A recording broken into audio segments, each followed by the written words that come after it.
Hola, ¿qué tal? Los saluda Karina Yapor. Bienvenidos a este programa especial en el que estaremos hablando de varios de los temas más importantes que están afectando a nuestra nación y que fueron discutidos durante la reciente conferencia republicana en el estado de Florida. Ahí pudimos platicar con la congresista Mónica de la Cruz sobre la crisis en la frontera y la seguridad nacional. Platicamos también con el congresista Mario Díaz Balart acerca de la situación en relación a Cuba, Nicaragua y Venezuela. Y el congresista Carlos Jiménez nos contó sobre el plan de los republicanos para fortalecer la economía no solamente de los Estados Unidos, sino de toda América Latina. Y finalmente conversamos también con el congresista Juan Ciscomani y cómo llegó a los Estados Unidos desde pequeño y ahora logró ocupar un escaño en la Cámara de Representantes de los Estados Unidos. Iniciamos.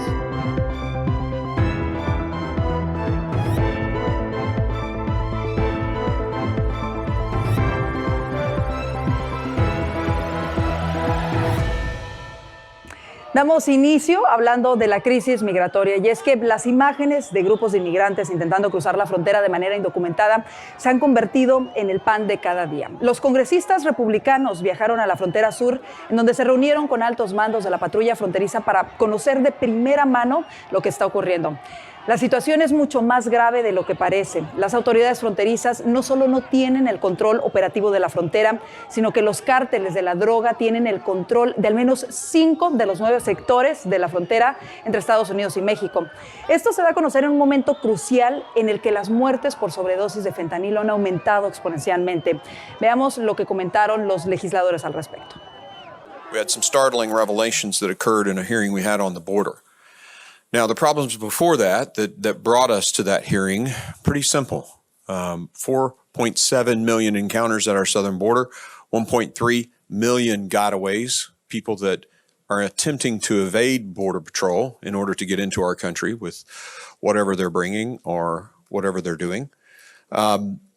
Plus, in the hearing last week, Chief Ortiz articulated that there was another 20% on top of that have gotten into the country that they just don't have any way to account for.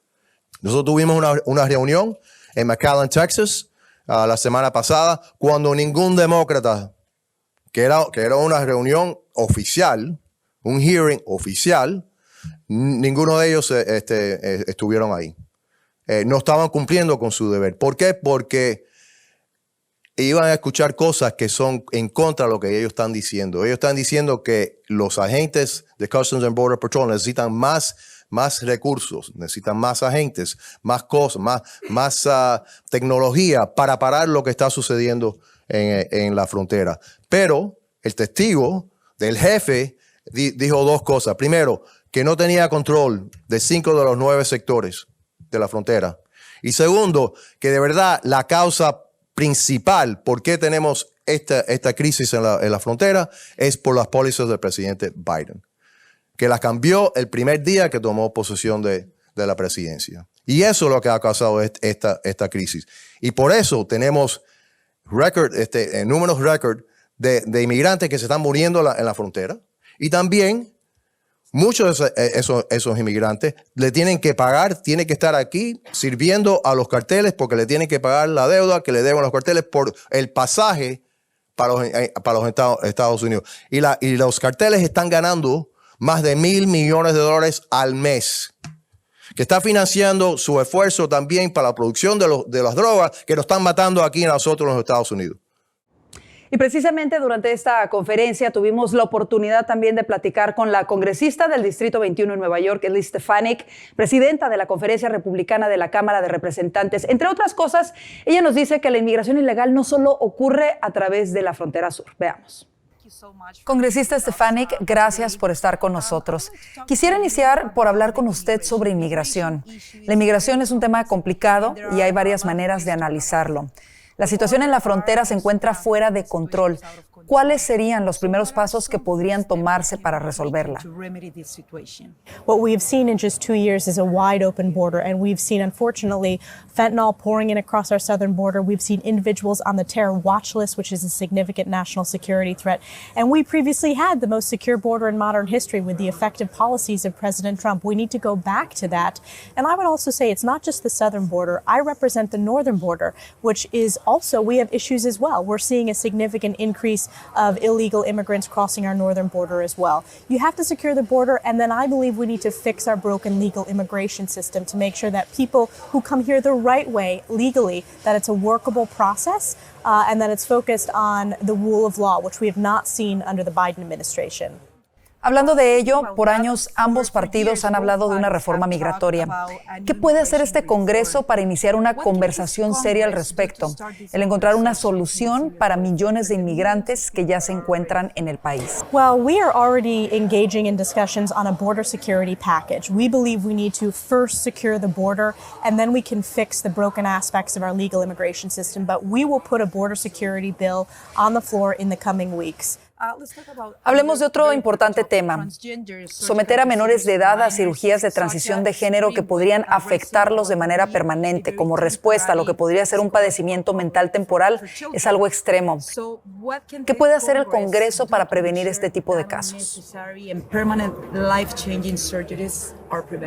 Well, I'm very concerned about the numbers if you look at that happening. And I'm also concerned that in most of these cases, the parents are not informed, whether it's school counselors or school officials providing counseling to these individuals to young children regarding gender identity. We need to make sure that we stand up for parents. And that's why we have passed the Parents' Bill of Rights in the Education and Workforce Committee, and we will bring it to the floor to make sure that any type of health type of counseling, that parents are informed. Finalmente, me gustaría preguntarle, los hispanos nos hemos convertido en la minoría más grande de los Estados Unidos.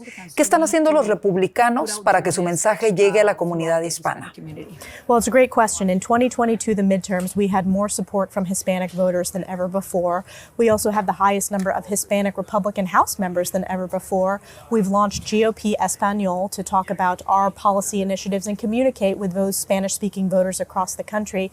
And our values are fundamentally values that impact every community and would appeal to every demographic group, which is why you're seeing incrementally Republicans doing better and better. It's about a strong economy, reining in the reckless spending that has caused historic inflation, standing up for strong family values, standing up for a strong education. Families in this country want their kids to have the best education in the world, and our education system unfortunately has gotten away from that with the radicalization that's happening. Standing up for constitutional rights. These are fundamentally conservative and Republican principles, and they should appeal to every American. We are building on the success we've seen in 2022 with Hispanic voters, and I think we're going to continue to make history going into 2024. Por otra parte, la congresista mexicoamericana Mónica de la Cruz, quien representa el 15º Distrito de Texas, nos habló de la crisis migratoria que se vive en la frontera sur y de las posibilidades de que se dé un alivio migratorio para los Dreamers. Pues primeramente nosotros en el sur de Texas vemos la inmigración ilegal y cómo la legislación del Biden administration ha sido esto muy grande. There's lots of illegal immigration due to the policies of the Biden administration. So the first thing we need to do is to change policy. The second thing we need to do is give the Border Patrol and custom agents the resources that they need to do their job. Resources as simple as night vision goggles. They don't even have enough night vision goggles for the people who are on shift. They don't have working vehicles. At times, they don't even have enough gas to put into their vehicles to do their jobs. It's simply unacceptable. We want to encourage legal immigration. My parents and grandparents came from Mexico and they crossed over legally. That's what America is all about. We want to make sure that we are having immigrants crossing over legally. So it is important that we have policies that don't encourage people to cross over illegally. And that's what the Biden administration has really done, is they have had an open border policy, and that's what's causing human trafficking, sex trafficking, and the unprecedented amount of drugs coming across our border. ¿Han considerado expandir las visas para trabajadores temporales? ¿Lo están considerando en este Congreso? I can tell you that last week we met with farmers and ranchers in our local area in South Texas. And what they are saying is that work visas, the H-2A program is very, very important to expand. This is something that I myself have particular interest in because I'm a small business owner. So I understand the need for good, hardworking people that want to work right now. Hablando de inmigración, quizá lo más sencillo de abordar sean los Dreamers. A mí me parece que deberían ponerse de acuerdo y ayudarlos de alguna manera. ¿Cree que este Congreso podría tomar este tema en serio? Well, I can tell you again, I am the granddaughter of immigrants, and I know how beautiful it is to come to this country and live the American dream. I find myself a product of that American dream, coming from a single mom and from grandparents who were Mexican farm workers. So the dreamers who came across of no fault of their own should have legislation to give them legal status here in America. I think that that is the best thing that we can both work together on, Democrats and Republicans. Como yo, como un emigrante que vino a este país como un niño. Platicamos con el congresista Juan Ciscomani sobre cómo logró el sueño americano y lo que ahora está haciendo como congresista de los Estados Unidos. Esto y más al volver.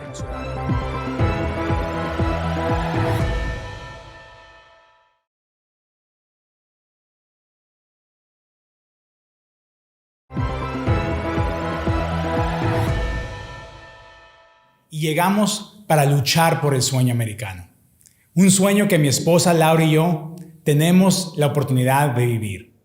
Muchos fuimos testigos del momento histórico en que el representante Juan Ciscomani, de origen mexicano, dio la respuesta de los republicanos en la Cámara de Representantes al Estado de la Unión del presidente Biden en español. Hace unos días tuve la oportunidad de platicar con él sobre cómo llegó de niño a los Estados Unidos y logró el sueño de convertirse en congresista del país y qué está haciendo ahora para solucionar los problemas más importantes que enfrenta nuestra nación. Vamos a ver. Verdaderamente mi historia, lo más especial de ella son mis papás, mis padres. Ellos decidieron emigrarse aquí a Estados Unidos cuando yo era niño. Crecí en Tucson. Mi papá manejó un camión la mayoría de su vida, ya sea primero camión escolar y luego un autobús de la ciudad. Mi papá me dice, justo antes de lanzar la campaña, me dice, ¿dónde más, mijo, pudiéramos tener nuestra historia? Me dice, venimos al país, aprendemos inglés, nos pasamos toda la trayectoria de sumergirnos en la cultura, nos hacemos ciudadanos, dijo. Manejo un camión toda mi vida y ahora mi hijo tiene la oportunidad de ser congresista de Estados Unidos. Eso antes de que ganara era. Me dice, ¿dónde más en el mundo pudiéramos tener esta historia? Y la respuesta es en ninguna otra parte, solamente en Estados Unidos, en este país de la oportunidad. Y entonces, con esa ética de trabajo mi papá siempre me enseñó y la fe, del ejemplo de fe de mi mamá, que siempre ella nos guió en ese sentido, es de que hemos podido llegar a donde estamos. Cuando combinas la oportunidad de este país con fe en Dios y con una ética de trabajo ardua, es que llegas a donde estás. Te cuento, mi papá y yo lavábamos carros cuando estaba yo en la escuela y ahora esa colonia donde lavaba carros yo está en mi distrito. Entonces yo represento en el Congreso a esas personas que nos permitían lavar sus carros cuando yo estaba en la escuela todavía. Eso es cuando dices tú, cómo suceden las cosas, ¿verdad? Es una cosa verdaderamente increíble, como lo dices, y yo creo que de alguna manera la realización, materialización de lo que es el sueño americano, ¿no? De por qué tanta gente llega a los Estados Unidos sabiendo que en este país pueden cumplirse y lograrse los sueños. Y a veces los vemos muy lejanos. Me imagino que cuando lavabas carros nunca te imaginabas que pudieras llegar a ser representante en el Congreso de los Estados Unidos. No, para nada. De hecho, cuando lavabas los carros y estábamos en estas mansiones, me acuerdo que veía las casas y pues yo creo que se me iba a la mente pensando y mi papá me decía, como que interrumpía mi pensamiento y me decía, acuérdate, estamos trabajándole con estas ahorita para que después de trabajes con esto también, me decía, puedes lograr lo que quieras, o sea que vamos a seguirle dando. Y así es como empezamos a lograr eso. Y tienes razón, el sueño americano, lo bueno es de que el sueño americano no está medido por éxito financiero, está medido por oportunidad. Si puedes hacer lo que a ti te gusta hacer. Una de mis hermanas está en el sector privado, otra hermana trabaja en una iglesia, es el ministerio, es la carrera que ella ha escogido. Yo estoy en el gobierno, cada uno diferente, pero el sueño americano te permite ir a perseguir lo que sea que ha sido tu llamado. Fíjate que es algo maravilloso porque, bueno, en nuestros países lamentablemente estamos acostumbrados a que a veces llegan a cumplir sus sueños las personas que tienen, como decimos en México, palancas o que conocen, ¿no? Sí. A personas, no precisamente las más capacitadas, pero Así en este es. país se ha demostrado que si trabajas fuerte, que si tienes integridad y que sigues persiguiendo tus sueños, puedes llegar a lograrlos. Y ese es un mensaje muy fuerte. Exacto. Bueno, somos ya la minoría más grande en los Estados Unidos. Sí. ¿Qué están haciendo para acercarse los republicanos precisamente a la comunidad hispana? Todo esfuerzo que te puedas imaginar es lo que el Partido Republicano está haciendo. Y yo, siendo parte de este esfuerzo, te digo que es un esfuerzo genuino, es un esfuerzo que entendemos bien el poder de la comunidad hispana, más que nada la comunidad hispana que habla español, también estamos alcanzándolos con este tipo de mensaje.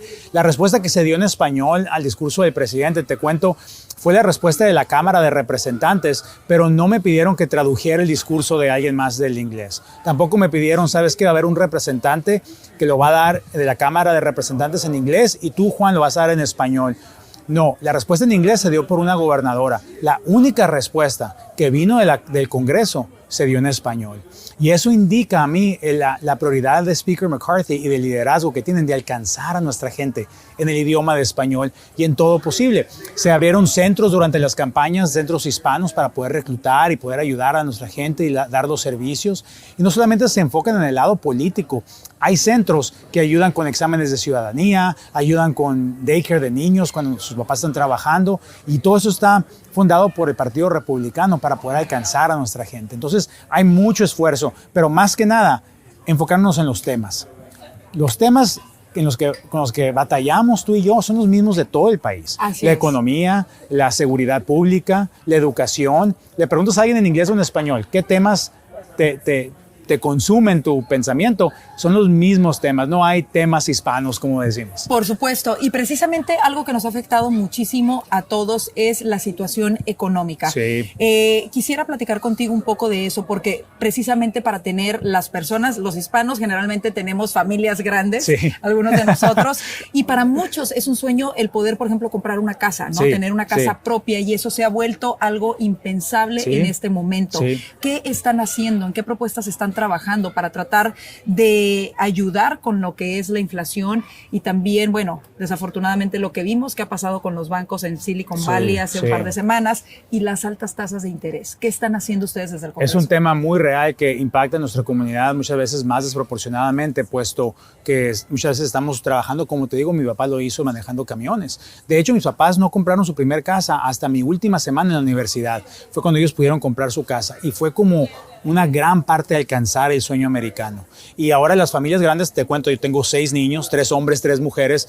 Cualquier incremento en precio de que pan o leche o huevos afecta a la casa, afecta a la familia y tenemos que manejar nuestro presupuesto de diferente manera. Entonces, esta es una de las prioridades del Partido Republicano ahorita en el Congreso, de poder atacar esto de la economía, bajar la inflación que está afectando también la tasa de intereses, para que la gente pueda alcanzar sus sueños, poder comprar lo que necesitan comprar, pero también tener las oportunidades de que sus hijos vayan a las escuelas que necesitan ir y poder tener una economía que funcione para todos, no solamente para ciertos sectores o ciertos grupos. Cada vez más estamos viendo conflictos entre lo que es la libertad de los padres de proveerles educación, por decirlo de alguna manera, en temas de sexualidad a nuestros hijos y de saber cuándo es apropiado para cada familia al discutir estos temas con los hijos. Y hemos visto que se ha impuesto una agenda en la mayoría de las escuelas públicas. Sí. ¿Qué están haciendo ustedes para garantizar que obviamente los padres tengan el derecho sobre la educación de sus hijos a elegir? Así es. Pues cuando tú le preguntas a cualquier padre, vamos a decir emigrante o no, pero ¿cuáles son las 3 cosas por las que viniste a este país? Vamos a decir a alguien emigrante, te va a decir un mejor trabajo, una mejor educación para mis hijos y más seguridad pública. Esos son los temas que has tocado tú en esta entrevista, que están exactamente correctos. Uno de ellos siendo la educación. Padres de familia, ya sea migrantes o no, quieren lo mejor para sus hijos y quieren que las escuelas se enfoquen en educar a nuestros hijos en temas que les van a ayudar a avanzar académicamente, ciencia, matemáticas, lectura, historia, temas que les van a apoyar a avanzar académicamente y después profesionalmente. Otros temas tienen que ser dejados a los padres de familia en sus hogares. Y las escuelas no solamente han cruzado ese límite de línea de tratar de enseñarle a nuestros hijos su perspectiva de los temas de sexualidad, sino que lo han querido hacer ahora más que antes, sin el permiso de los padres y sin el conocimiento de los padres. Entonces muchos distritos escolares alrededor del país han querido mantener a los padres fuera de estos temas, diciéndoles, este no es tu lugar, es el lugar de la escuela. Está mal, está mal. Los padres de familia tenemos todo el derecho de nada más estar enterados, sino también tener influencia sobre lo que se les enseña a nuestros hijos cuando es fuera de lo académico. Esos son temas personales que se determinan por la religión de la persona, por los valores de la persona, que tienen que ser dejados a los niños. Entonces lo que estamos haciendo con una ley que se llama HR5 es de que vamos a decir a los distritos escolares que si están ellos recibiendo fondos federales, va a tener que proveer transparencia acerca de su currículo a los padres de familia. Y no se les va a poder esconder a los padres lo que se les está enseñando a los hijos en las escuelas. Y finalmente, quisiera preguntarle, la crisis que estamos viendo en la frontera, sí. ¿Qué se necesita hacer para resolverla? La peor crisis que estamos viendo en la frontera ahorita es en el lado de seguridad. Y es siempre importante poder diferenciar que no estamos hablando de migración, no estamos hablando de los niños DACA, no estamos hablando de gente que viene a este país a buscar una oportunidad de esa manera. Tampoco estamos hablando del comercio, del comercio que se da de ida y vuelta o el turismo. Estamos hablando de la seguridad. Estas personas que están transmitiendo drogas, que están traficando a niños y a niñas y a mujeres en la frontera, este es el problema en el que estamos viendo nosotros. Y ese problema necesita ser atacado específicamente por la crisis del fentanilo. En el condado donde vivo yo, es el condado de Pima, las muertes de fentanilo por sobredosis se han convertido en la causa número 1 de muerte en los jóvenes, más allá que los accidentes automovilísticos. Esa es una tragedia y este gobierno no ha hecho nada para poder parar ello. Al contrario, se han empeorado las cosas. Entonces necesitamos parar ese tráfico en la frontera de lo que los carteles están trayendo para matar a nuestros hijos. Así es, y finalmente usted lo mencionó, los Dreamers. ¿Tienen considerado hacer algo al respecto para ayudar a esos niños que llegaron en la infancia y que de alguna manera están en el limbo? Este es un tema muy cercano al corazón de muchos de nosotros, puesto que crecimos con muchos de estos niños. Como te digo, mi trayectoria de venir a este país como niño, poderme hacer residente y luego ciudadano, es una trayectoria que muchos de ellos desean y merecen también. Necesitamos hacer algo y lo que más está afectando a este grupo también es la falta de seguridad en la frontera, puesto que cuando la frontera es un desastre como lo es ahorita, eso pone a todo eso para el progreso en muchas otras áreas, incluyendo cómo podemos encargarnos de estos muchachitos. Enfrentarse a los enemigos de la libertad. Platicamos con el congresista Mario Díaz-Balart sobre las relaciones con Cuba, Nicaragua y Venezuela y de la estrategia para fortalecer la economía del país. Ya volvemos con este tema.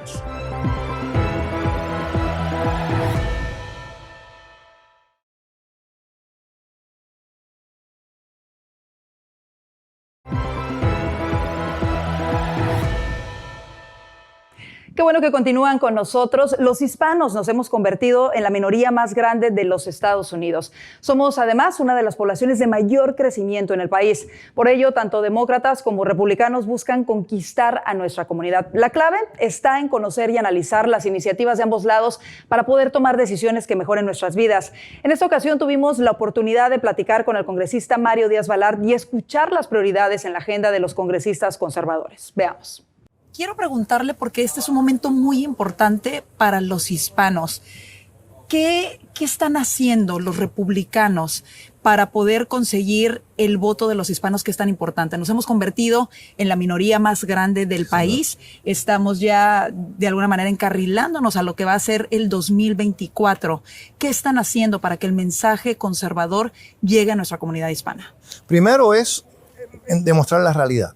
El contraste entre la política de la izquierda, de los demócratas, que han creado desastre y crisis tras desastre y tras crisis.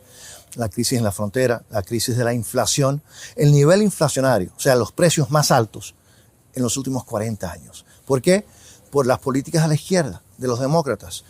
Y el contraste es la política de, por ejemplo, el estado de California, un estado maravilloso donde ya las personas no pueden vivir por el alto costo de la vida, de la renta, de la gasolina, o estados como Florida, donde hay prosperidad. ¿Por qué? Porque hay libertad y no es la burocracia que controla. Somos nosotros, los latinos, los hispanos, los votantes, que controlamos nuestras propias vidas en estados como Florida. Así es. Hablando precisamente de la situación económica, no podemos dejar de mencionar lo que acaba de pasar con los bancos en Silicon Valley y que tienen, por supuesto, preocupado mucho a los hispanos, que muchos de ellos son empresarios, dueños de pequeñas empresas. La pregunta que muchos nos hacemos es, ¿cómo ocurrió esto y por qué las personas a cargo no lo vieron venir? ¿Cómo sucedió de una manera tan inesperada? ¿Y qué están haciendo ustedes desde el Congreso para intentar evitar que suceda algo así nuevamente? Bueno, primero tenemos que tener todos los detalles. Todavía no los tenemos, pero hasta lo que vemos hasta ahora esto es manejo muy negativo de los funcionarios de esos bancos y también la inflación y los altos intereses crearon unos costos que ellos no estaban preparados para asumir. Pero la pregunta es, los que regulan esos bancos, ¿qué estaban haciendo? Yo no creo que hace falta más legislación, más regulación. Lo que tenemos que ver es por qué la ley no se estaba siguiendo, los reguladores no estaban mirando lo que estaban haciendo esos bancos. Esto no se creó de un día al otro. Esto fueron malas decisiones de los funcionarios de esos bancos y también añadiéndolo a eso el alto costo de la inflación y de los intereses, que parece son los causantes de esta crisis. Y de alguna manera se va a buscar responsabilizar a alguien, por ejemplo, quienes tenían la obligación precisamente de velar y de prevenir que esto sucediera. ¿Cree usted que verdaderamente una vez que culminen las investigaciones se proceda contra alguien o se haga responsable a alguien por esto? Tienen que sufrir las consecuencias esos que crearon este problema, los que estaban dirigiendo esa banca, los que tienen control del board de ese banco, ¿no? Y posiblemente los reguladores, y de nuevo todavía no hemos visto todos los detalles, que si los reguladores no hicieron su trabajo en ver que esta crisis venía en esos bancos, esos también tienen que sufrir las consecuencias de las malas acciones que han tomado. El presidente Biden asegura que, por una parte, las personas van a tener asegurado su dinero, quienes tenían inversiones en estos bancos, pero asegura también que los contribuyentes no van a pagar por ello. ¿Es esto cierto? Eso siempre son las promesas de la izquierda, que van a repartir dinero para todo el mundo y nadie lo va a pagar. Los que pagan los platos rotos, siempre, de las políticas de la extrema izquierda, domésticamente o internacionalmente, es la clase obrera, la clase media. Y por eso cada vez que alguien del gobierno dice, no te preocupes, yo voy a repartir dinero y no va a haber consecuencias negativas, eso siempre me preocupa a mí, nos debe de preocupar a todos. Por supuesto. Quisiera hablar ahora un poquito en el término internacional. Hoy precisamente se están reuniendo el presidente de China con el presidente de Rusia. Sí. ¿Cómo debe interpretar Estados Unidos esta visita del presidente chino? Primero, darse cuenta que China Comunista, el Partido Comunista Chino, es enemigo de los Estados Unidos, enemigo de la libertad, enemigo de todos nuestros aliados. Y tenemos que tratarlo como adversario, no como un competidor más. Y esa relación entre Rusia y China es preocupante. Pero vemos que por falta de liderazgo de Biden, eso no es solamente lo que está ocurriendo. Vemos ahora una reunión que ocurrió donde ahora se han estrechado los lazos Arabia Saudita e Irán, que han sido peores enemigos. ¿Por qué? Porque ven que no hay liderazgo en la Casa Blanca, ven debilidad de parte del presidente Biden. Y cuando los Estados Unidos es débil, el mundo es mucho más peligroso.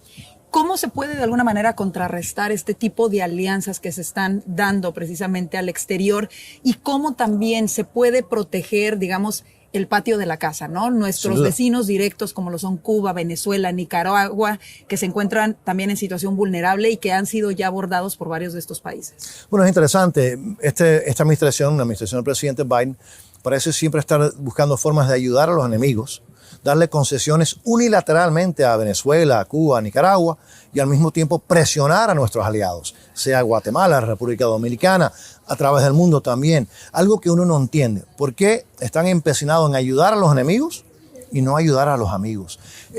Todo viene de la falta de liderazgo, la confusión que viene de la Casa Blanca y el presidente Biden. Y eso ha creado una situación donde el mundo está en una posición mucho más peligrosa. Ustedes mencionaban en la conferencia de prensa que tienen un plan precisamente para detener de alguna manera la manufactura que se da en China, traerla de regreso no solamente a los Estados Unidos, sino a otros países en Centro y Sudamérica. Platíquenme un poco de ello. Utilizando el sistema tributario. Pero desafortunadamente lo que está haciendo el presidente Biden, él quiere aumentarle impuestos a todas las compañías dentro de los Estados Unidos, que eso va a crear ¿qué? Cuando tú le aumentas los impuestos a las compañías dentro de los Estados Unidos, buscan otros lugares donde los impuestos son más bajos. Entonces, lo que está haciendo Biden es absolutamente lo contrario de lo que tiene que hacer para traer inversión, traer compañías a los Estados Unidos y a este hemisferio. Seguiremos luchando en contra de este presidente para ver si recapacita y para de ayudar a los adversarios de los Estados Unidos y comienza a ayudar a los americanos, a nuestro pueblo y a nuestro hemisferio.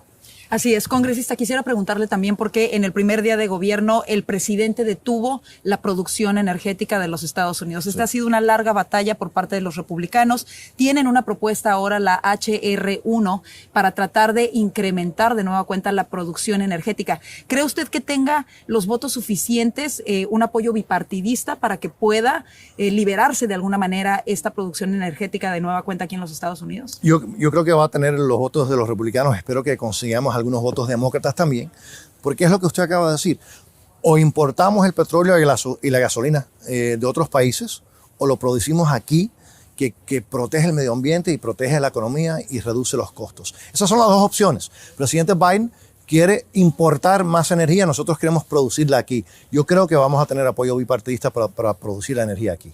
Congresista, quisiera preguntarle también, porque bueno, se da a conocer a través de las redes sociales, el mismo expresidente Donald Trump dio a conocer que era posible que se diera su arresto el día de mañana. Hemos visto diversas investigaciones en contra del expresidente y de alguna manera ustedes denuncian que el procurador de justicia, precisamente en esa zona de Manhattan, ha sido apoyado y de alguna manera tiene una cacería en contra del expresidente. ¿Qué me puede decir sobre este proceso legal?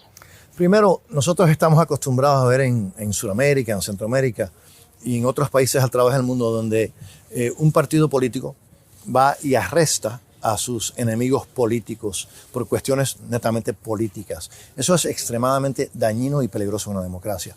En el caso de este fiscal de Nueva York, es un fiscal de la extrema izquierda que rehúsa, por cierto, proteger a los ciudadanos de Nueva York, donde él es fiscal, pero ahora le ha dado por atacar políticamente y utilizar su oficina, parece, para una forma, utilizar no la ley, el mal uso de la ley para atacar a un rival político. Eso no tiene precedente en los Estados Unidos, lo hemos visto a través del mundo, y si eso sucede, sería tan dañino para la democracia. Y yo espero que este fiscal, que ha demostrado ser un fiscal que no sigue la ley, pero que actúa solamente por los intereses de la extrema izquierda, actuando de una forma tan ilegal y tan dañina a esta democracia, eso sería realmente algo inaceptable en este país. Y bueno, finalmente quisiera preguntarle, ahondar un poquito más en la situación de Venezuela, por ejemplo, Cuba.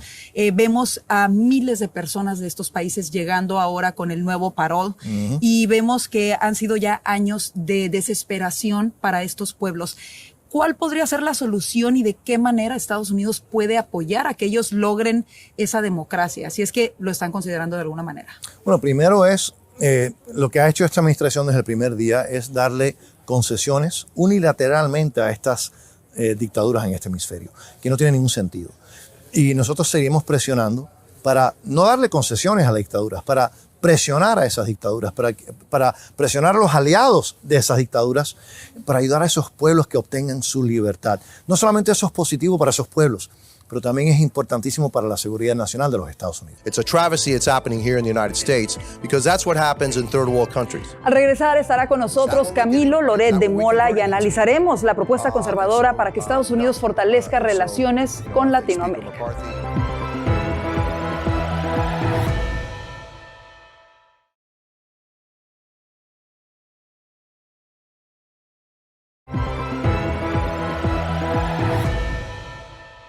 We watched the new chancellor of Germany go to China to develop a closer relationship. We watched Saudi Arabia go to China to create a greater relationship.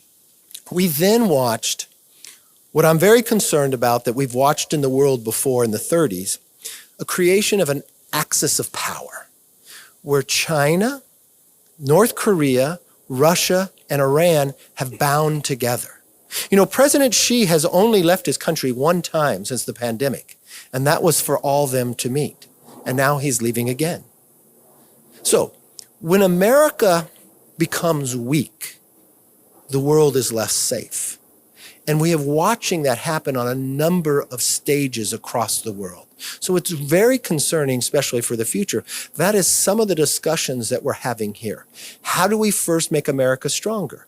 Well, we need to become energy independent. Why? Because it would help every single American lower inflation. It would make you have more cash because your electricity, your gas would cost less. It'd make America stronger because we'd have more jobs. It would also make the world safer because we can supply them and they don't be reliant upon Russia. Then from that standpoint, it'd make us economically stronger. We've watched it. If inflation goes down, banks won't be in such jeopardy based upon what the Democrats have done before.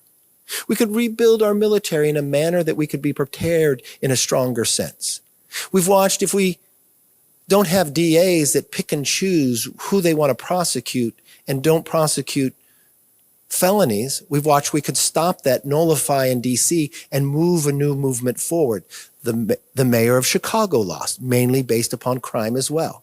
So if the streets are safer, if we can secure our border and stop the fentanyl, stop the 160 other countries of people coming across here, that would save Americans' lives as well. So we've got a lot of work to do, but I believe we're working in the right direction. We will secure our supply chain and end our dependence on China. We need to bring back our supply chains back to the United States or back to the Americas so that what happened during COVID-19 will never, ever happen again. Never, ever should we be dependent on a foreign adversary. And believe me, it's a foreign adversary. For our supply chains, for our medicines, for all the goods that we use, daily. We can bring back those industries to America, create better jobs here in America, but also those industries that can't return to America can also return to Central and South America and then and better their quality of living, which is something that we are prepared to do and something that we are prepared with legislation to bring our supply chain back to America and nearshore it also in Central and South America to improve their quality of life to our neighbors, which, by the way, I believe the United States has for far too long ignored or not given as much attention as they rightly deserve to our own neighborhood, to our own hemisphere, the people of Central and South America, our neighbors. And it's also our duty to see what we can do to improve their quality of life. Gracias a todos ustedes por su atención. Nos vemos en el próximo programa especial.